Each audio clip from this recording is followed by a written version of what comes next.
La néo-orthodoxie voit le péché comme le refus de bien traiter nos semblables. Le péché mène à la déshumanisation, à la méchanceté, à l'absence de pardon, à la solitude et à tous les problèmes sociaux. Nous sommes sauvés par une rencontre subjective avec Christ, sans devoir accepter aucune vérité. La néo-orthodoxie met l'accent sur le travail social et notre devoir moral d'aimer les autres.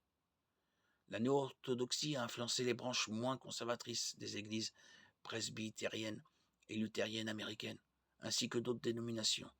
Sa vision d'origine, offrir une alternative biblique au libéralisme, est louable, mais la pensée néo-orthodoxe comporte néanmoins des dangers. Chaque fois qu'on cherche à déterminer la vérité au moyen de l'expérience, cela pose le risque du relativisme. Toute doctrine qui considère la Bible comme un texte entièrement humain, renfermant des erreurs, mine les fondements même de la foi chrétienne.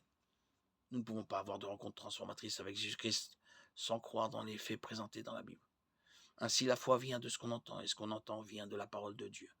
Romains 10, 17. Nous croyons en la mort et en la résurrection de Christ. 1 Corinthiens 15, 3, 4. Les disciples ont rencontré Jésus en Luc 24, mais ils ont d'abord mal interprété cette expérience. Saisis de frayeur et d'épouvante, ils croyaient voir un esprit. Ils n'ont compris la vérité de la résurrection corporelle de leur maître qu'après que Jésus la leur ait révélée. Autrement dit, s'il est vrai que nous avons besoin de rencontrer Jésus, nous avons aussi besoin d'interpréter cette rencontre à travers la parole de Dieu, car sinon notre expérience peut nous égarer. Jude 1,3 nous exhorte à combattre pour la foi transmise aux saints, une fois pour toutes, par la Bible, la parole écrite de Dieu. Nous ne devons pas compromettre cette vérité que Dieu nous a pleinement révélée par sa parole, sans erreur.